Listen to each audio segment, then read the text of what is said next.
everyone, it's Janet Wakeland with RemarkablyCreated.com. In today's One Take Wonder video, I am really excited to share with you this really fun and easy craft project that would make great gifts for upcoming holidays such as Mother's Day and Father's Day. Great way to display photos if you have a desk that you work from so that others can see. It's set up so that it can be interchangeable. It's also a great craft project if you're working with a women's group or a group such as the Girl Scouts, and I would love to come do this project with you. What makes this project so great is the 4x6 mini canvas that it is, and it is self-standing, so it doesn't need any kind of easel or it doesn't need to be leaning up against anything, so it is self-standing. I did mention that it is interchangeable. I did not glue the on film, so I can simply change out the photo that's underneath of it. So let's take a look at all of the supplies that I used to create this really simple craft project, and we'll make one together so that you can see how easy it is. So first, I mentioned that it is a 4x6 mini canvas. At my local craft store, I'm blessed that they do sell them in a 4-pack, and if you watch for coupons, you can get them on sale. If not, you'll just want to check again. They're 4x6. They're really, really thick. They actually have a little piece of wood on the inside. That's what gives it the weight and allows it to stand. So 4x6 mini frames.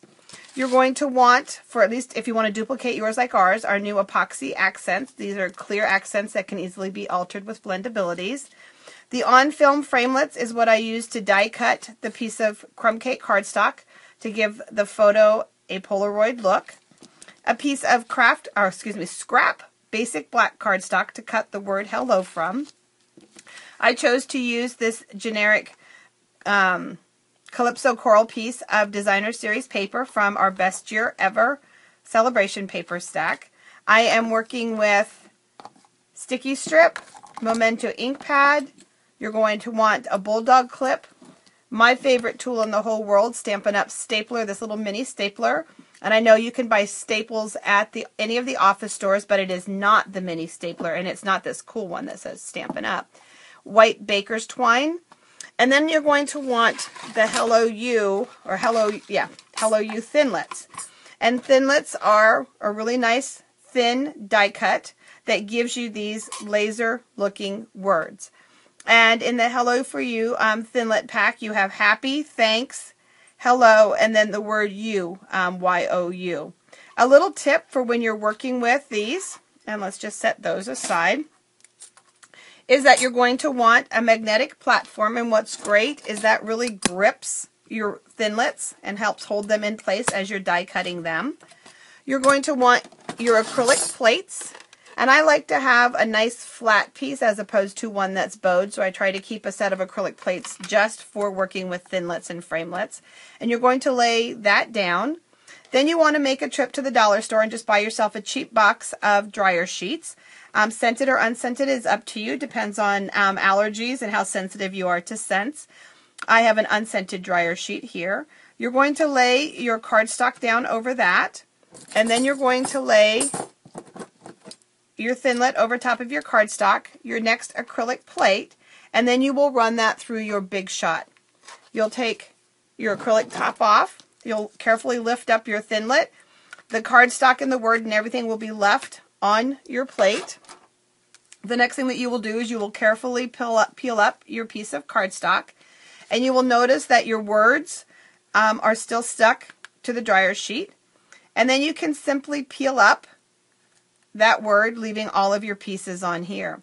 What's really nice for those of you that are demonstrators watching this, or those of you that aren't demonstrators, but those of you that teach classes, is that once you peel this framelit up, your guests can simply take this to their place setting and pull this piece up. And so I would just simply give each guest their own dryer sheet, and that can keep the process moving for you. Because sometimes in the past what we found as we were teaching was that the act of pulling the paper out is what took some time.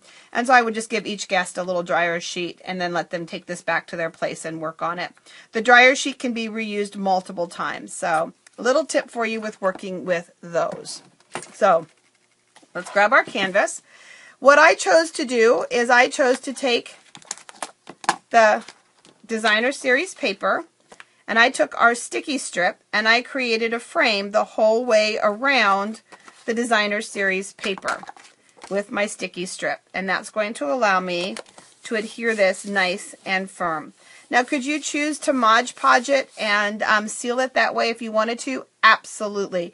But I'm not finding any need to go to that extra step or that extra expense. The paper adheres nicely when I create a full frame with sticky strip, and there's no loose edges or anything like that. Something else that we're working with, and I'll bet I don't have any in front of me. Oh, there it is our new washi tape. The one thing that I did find with the washi tape is that the texture of the canvas doesn't necessarily grab the washi tape well. It has a tendency to, it sticks really, really well to paper.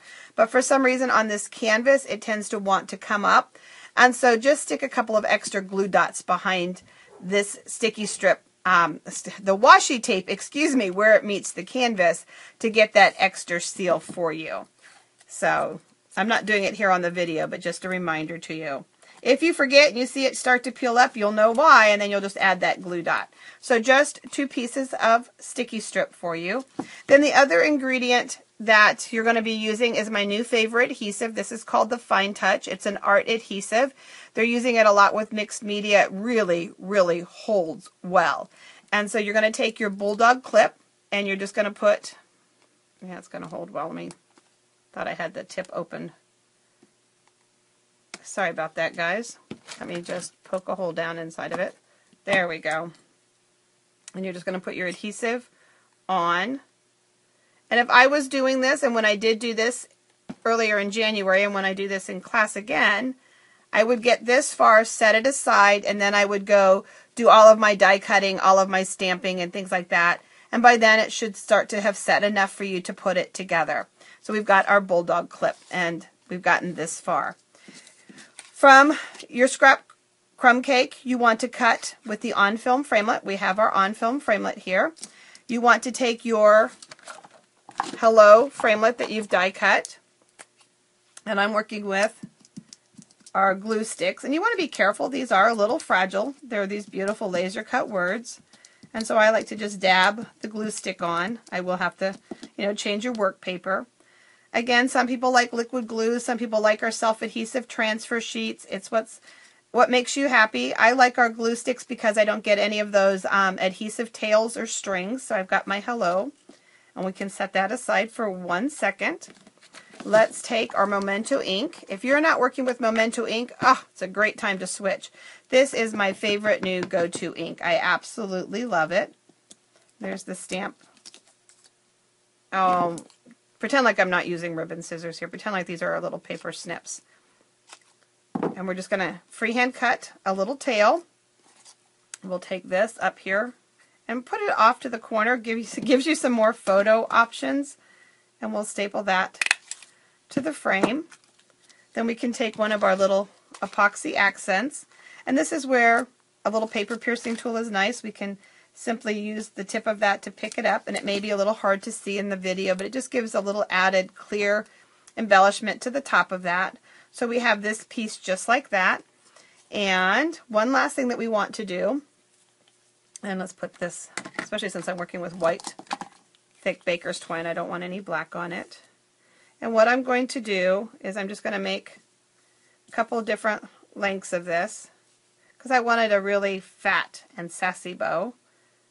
And, of course, you guys are out there going, what is she doing?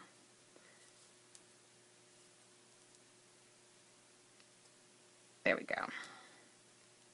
And now I can take and cut all of my little loops and my tails and all of that other fun stuff. I can take my new favorite adhesive, because this is going to get opened and closed a lot. Normally I would use a glue dot in the center of bows, but in this case I really want this to stand up to repeated opening and closing of my clip. And then this simply goes underneath, and let's pull our original one back out. And you can just see that sweet little photo. Look at that sweet little girl with the little beagle puppies. Kids and puppies, how amazing is that? And you just simply are able to clip that out, change your photo, and then clip a new one in. The other thing is that maybe you don't want to display photos. You could put a little pack of paper in here, and you could have a little standing notepad. You could also put some of your favorite quotes. Maybe you have a scripture that you're trying to memorize. You could put a piece of acetate in there, create your own write-on wipe-off board. So lots of little possibilities when you start with just this as your base to work with.